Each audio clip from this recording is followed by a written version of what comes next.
Hello students, welcome to Shri Shyam Shikshan Sansthan online classes. आज mathematics के इस लेक्चर में हम कंटिन्यूटी सातत्यता की मोस्ट इम्पोर्टेंट थ्योरमों के बारे में डिस्कशन करेंगे। आज हमारा है कंटिन्यूटी का थ्योरम 2.1 मोस्ट इम्पोर्टेंट है, 2012 और 2018 में आया हुआ है। थ्योरम है हमारा 2.1 तुलना है। कोशी की डेफिनेशन हमने पढ़ी है, हेनी की डेफिनेशन हमने लास्ट लेक्चर में पढ़ी है। उन दोनों डेफिनेशंस की क्या है, तुलना पर आधारित है। इसने कहा है यदि फलन एफ एक्स जो है x बराबर a पर या अपने प्रांत के बिंदु a पर कोशी की परिभाषा से सतत है तो वह हेनी की परिभाषा से भी सतत होगा। थ्योरम का स्टेटमेंट है, सबसे पहले थ्योरम का स्टेटमेंट है फलन अपने प्रांत के बिंदु A पर कोशी की परिभाषा, अपने प्रांत के बिंदु A पर कोशी की परिभाषा से सतत है। फलन अपने प्रांत के बिंदु A पर, फंक्शन है प्रांत और सहप्रांत भी होता है, प्रांत के पॉइंट्स पर डिफाइन होता है और हमें सहप्रांत से पॉइंट मिलते हैं। तो इसका मतलब है फलन अपने प्रांत के बिंदु A पर कोशी की परिभाषा से सतत है तो वह हेनी की परिभाषा से भी सतत होगा। हेनी की परिभाषा से भी सतत होगा तथा इसका विलोम भी सकते हैं,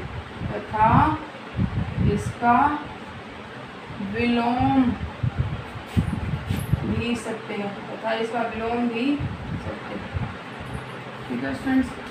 ये है थ्योरम का स्टेटमेंट।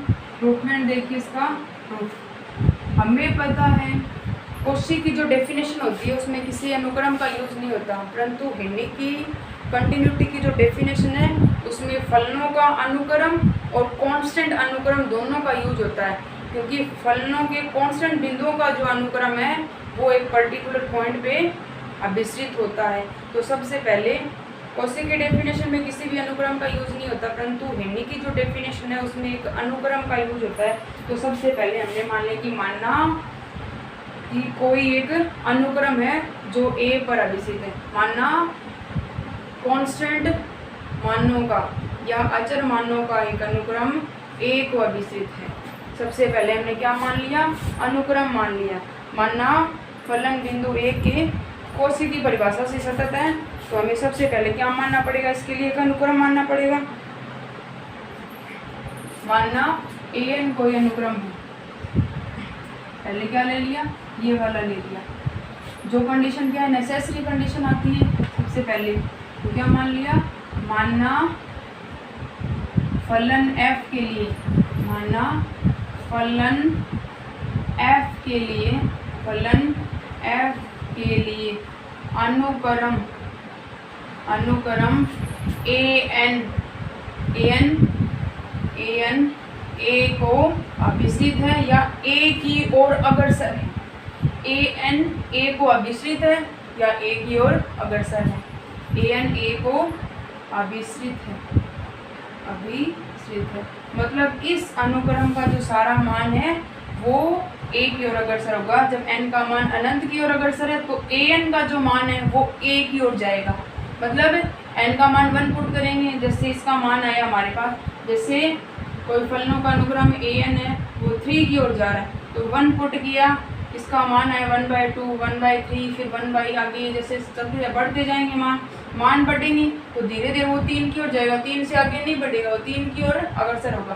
तो इसका मतलब है कि मानना फलनों का कोई अनुक्रम है an है वो A को अभिश्रित है, तो इसको लिख सकते हैं this implies limit n tends to infinity an equal to A।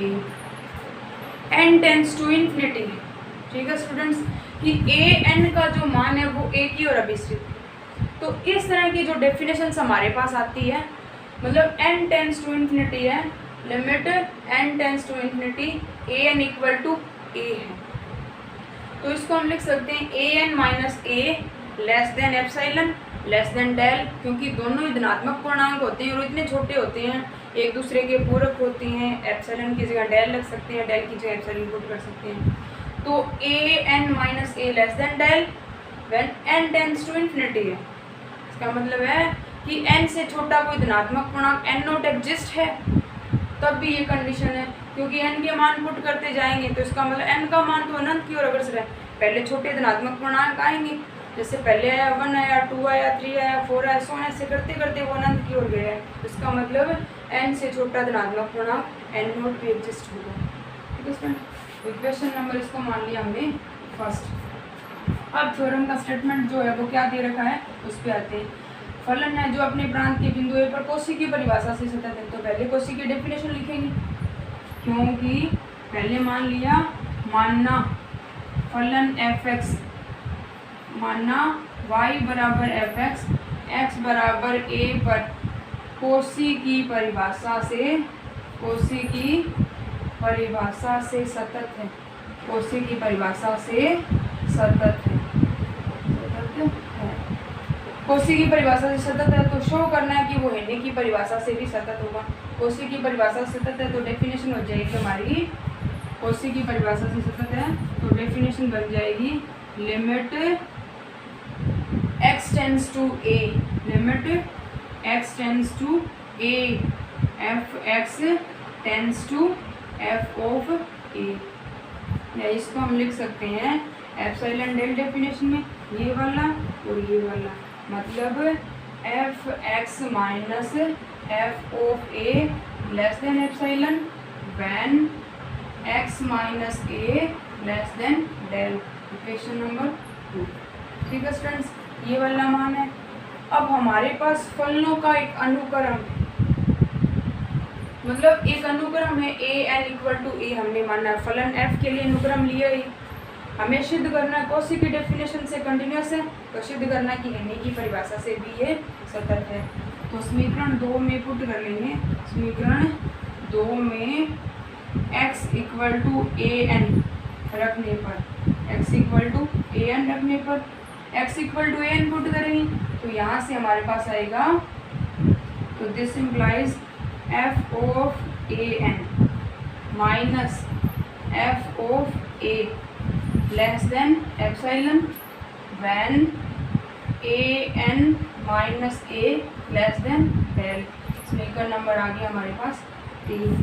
ठीक है स्टूडेंट्स, ये वाली कंडीशन आ गई हमारे पास समीकरण में, क्योंकि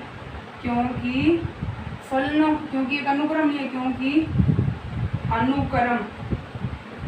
अनुक्रम limit n tends to infinity A n equal to A है, तो इसको हम लिख सकते हैं ए एन माइनस ए।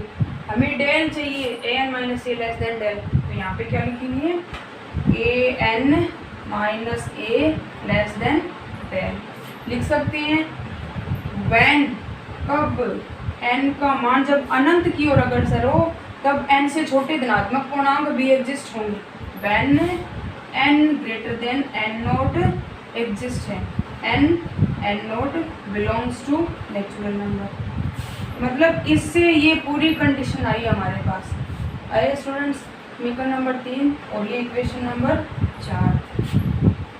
ये वाली कंडीशन है स्टूडेंट्स, ये वाली कंडीशन है, तब हमारे पास ये वाली कंडीशन है, तब ये कंडीशन सत्य है। अब हमारे पास जो अनुक्रम हमने लिया था उससे हमारे पास ये वाली कंडीशन है। अगर ये वाली कंडीशन है तब इसके लिए एक धनात्मक पूर्णांक n नोट एग्जिस्ट है, n से छोटा। अगर n टेंस टू इन्फिनिटी है तो इसका मतलब है कि n से छोटे बहुत सारे धनात्मक पूर्णांक एग्जिस्ट होंगे जो नेचुरल नंबर से बिलोंग करेंगे। तो हमने मान लिया कि n से छोटा n नॉट एग्जिस्ट। ये कंडीशन अगर कहीं है तो हम यहाँ पे ये कंडीशन लिख सकते हैं। फिर समीकरण 3 और 4 से, तो समीकरण 3 तथा 4 से, 3 तथा 4 से, 4 में ये वाला है तो हम ये लिख सकते हैं। तो दिस सिंप्लाइज, ये कंडीशन है तो ये लिखेंगे n greater than n naught when a n minus a less than del. ये कंडीशन है तब ये वाला है। तो this implies f of A n minus F of A less than students ये कंडीशन। अब इस कंडीशन को हम इससे, अगर ये वाली कंडीशन है तब ये कंडीशन है स्टूडेंट्स, अगर ये कंडीशन है तब ये कंडीशन, इसका मतलब ये कंडीशन जो है वो इसके साथ ऐड होगी। तो यहाँ से आ जाएगा n greater than n naught, n और n naught then there exist, then अगर ये है तब ये है, अगर ये है तब ये है, तो इसका मतलब ये है तब ये है, तो इसका मतलब n greater than n naught then there exist, then तब विद्यमान होगी f of A n minus F of A less than epsilon. अब स्टूडेंट्स ये condition n greater than n naught है, तो इसका मतलब n और n नोट दोनों नेचुरल नंबर से बिलोंग करते हैं, n और n नोट दोनों नेचुरल नंबर से बिलोंग करते हैं। तो इसका मीन है, इस समीकरण का पूरी का मीन है कि limit n tends to infinity, ये कंडीशन है तब limit n tends to infinity है। तो समीकरण 5 से देन इक्वेशन 5, फ्रॉम इक्वेशन 5 समीकरण 5 से limit n tends to infinity, equation 5 then equation 5 limit n tends to infinity f of A n equal to f of A, ये वाली, क्योंकि del और एप्सिलॉन एक दूसरे के पूरक होते हैं। और यही क्या है, हेनीज डेफिनेशन है, हेनीज डेफिनेशन। तो हम कॉसी की डेफिनेशन लिख के चले थे और हम क्या लेके आए हैं, हेनी की परिभाषा हम लेके आए हैं। ठीक है स्टूडेंट, ये तो हो गया इसका नेसेसरी पार्ट। आगे की ओर हमें सिद्ध करना था, हमने माना था एक अनुक्रम लिया था पहले, ए एन है वो एक अभिसित है, ये अगर n टेंस टू इन्फिनिटी है तो इसका मतलब n से छोटे धनात्मक पूर्णांक बहुत सारे विद्यमान होंगे और हमें एक धनात्मक पूर्णांक लेना है। तो ये वाली कंडीशन मान ली, ये एक अनुक्रम ले लिया हमने, ये हमारी डेफिनेशन होती है, कॉसी की डेफिनेशन है। तो इसको हम ये लिख सकते हैं, x की जगह पुट कर लिया, अनुक्रम ए एन ये पुट किया, तो हमारे पास ये पूरी कंडीशन आ गई यहाँ से। अब ये इस कंडीशन से इस अनुक्रम को ऐड करना है, समीकरण 1 वाले अनुक्रम को ऐड करना है।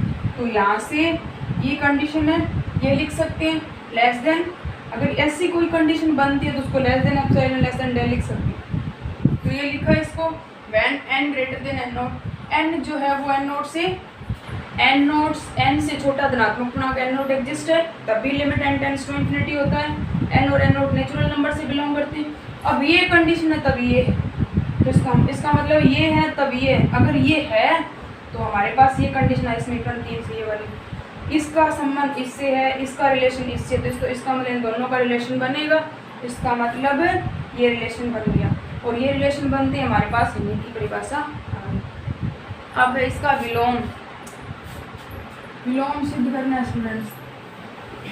विलोम में क्या मानेंगे, हेनी की परिभाषा हम सत्य मानेंगे और कॉची की परिभाषा हम लेके आएंगे, हेनीज डेफिनेशन सत्य मानेंगे स्टूडेंट्स।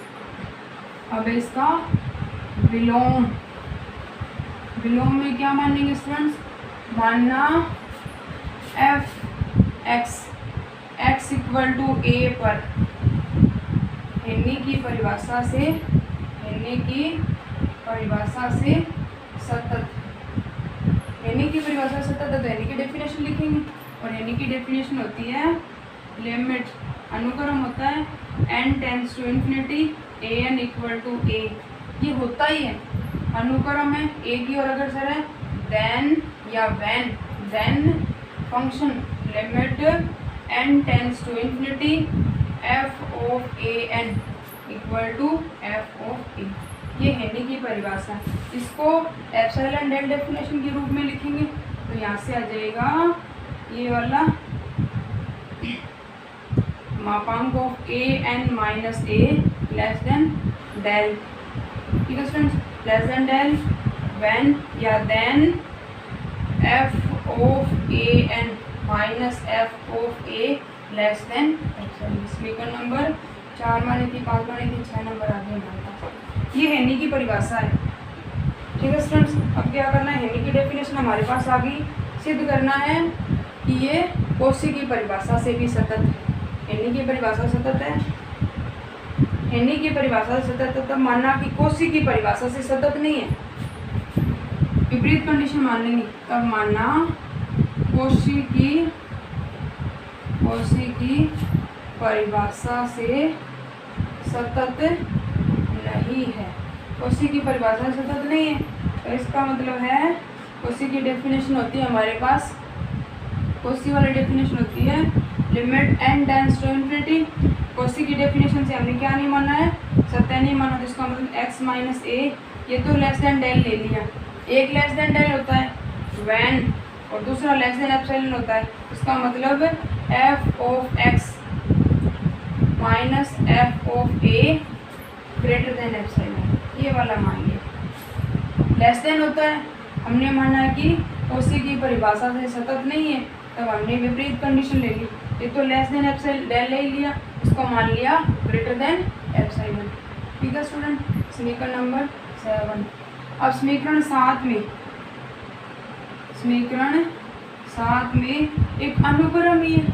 समीकरण 7 में x equal to A input करें, समीकरण 7 में x equal to A n रखने पर ए एन रखेंगे तो ये आएगा A n minus A less than del when F of A n minus F of ए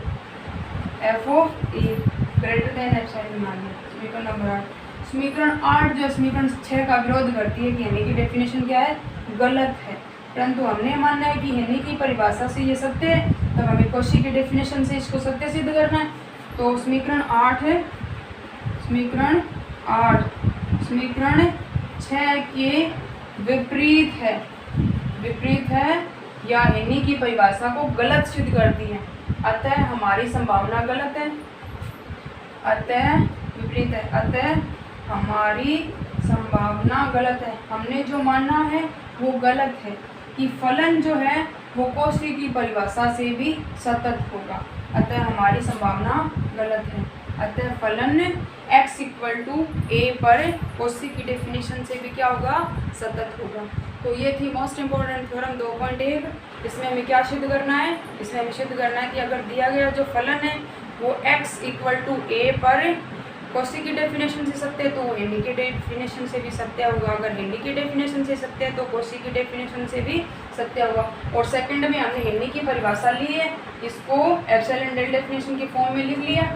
अब मानना विपरीत कंडीशन मान ली, कोशी की डेफिनेशन से कंटिन्यूस प्रूव करना है, तो हमने मान लिया कि ये कोशी की डेफिनेशन से कंटिन्यूस नहीं है, विपरीत कंडीशन ले ली तो x इक्वल टू क्या पुट कर लिया, ए एन पुट किया, तो इसका मतलब ये फिर हेनी की डेफिनेशन का विरोध करता है कि हेनी की डेफिनेशन गलत है, फिर तो अगर वो गलत है नहीं वो हमने सत्य मानी, इसका मतलब समीकरण 6 का समीकरण 8 जो है वो विरोध करती है, विपरीत बताती है इसको, इसका मतलब हमारी संभावना गलत है, हमने जो माना है वो गलत है कि दिया गया फलन अगर हेनी के डेफिनेशन से सत्य है, कंटिन्यूस है, तो वो कोशी की डेफिनेशन से भी सत्य होगा।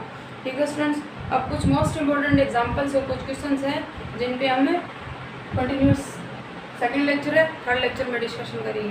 Thank you.